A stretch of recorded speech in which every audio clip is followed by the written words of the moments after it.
Hey, good morning, Facebook followers.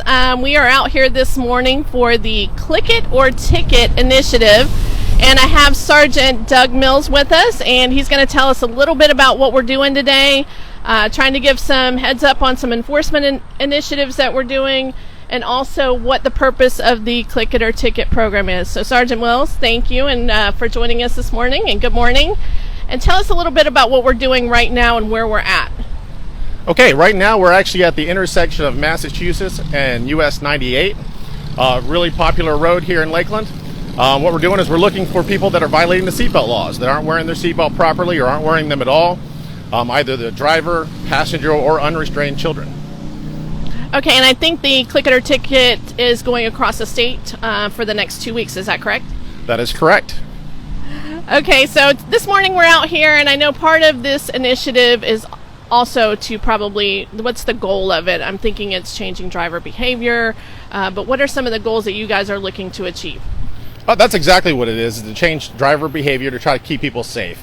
A couple quick statistics. A couple years ago, the national average for people wearing their seatbelt was about 90%. And I think we could do better. I think we could have it close to 100% to keep people safe. Because of traffic fatalities, about 50% of men and about 40% of women who died in traffic fatalities weren't wearing their seatbelts at all.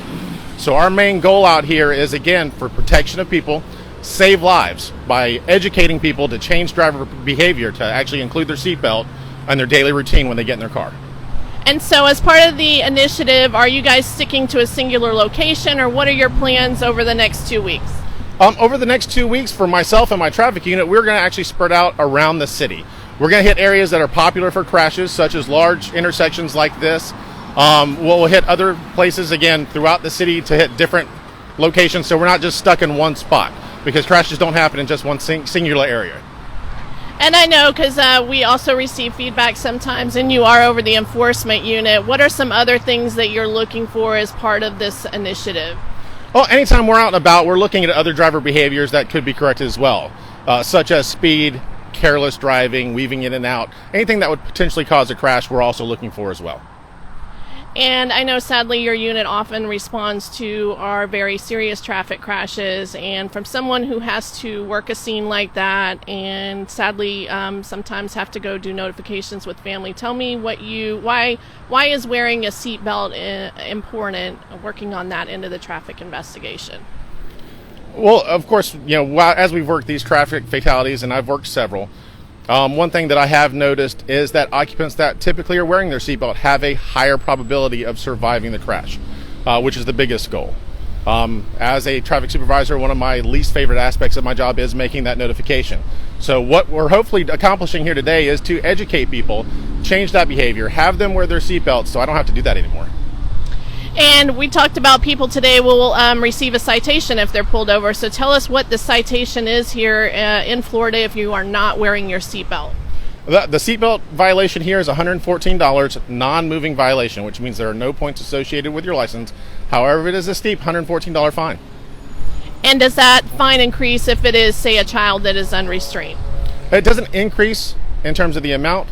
However, if it is a child that's unrestrained, the actual citation goes to the driver. Okay, and while we're here, and May is another month of importance for you because you oversee our motor unit. I know May is Motor Safety Awareness Month, so just wanted to touch on that a little bit about what some information or tips that you can give to those that are watching to help our drivers that are out on the road on two wheels. The main thing for drivers in four-wheel vehicles is just to pay attention, be alert. It is hard to see some of the motorcycles driving through because they are on two wheels. They are a lot smaller. And being on the motorcycle most of my career here in traffic, I definitely want to encourage people, just pay attention. Quit being distracted. Keep your head away from your phone. Keep your eyes on the road. Okay, and is there anything else you want to tell us before we sign off here, reminding people to buckle up? But is there any other tips you'd like to add? Just drive safely. When you're out, take your time, be attentive, definitely wear your seatbelt, and remember, for the next 2 weeks, Click It or Ticket.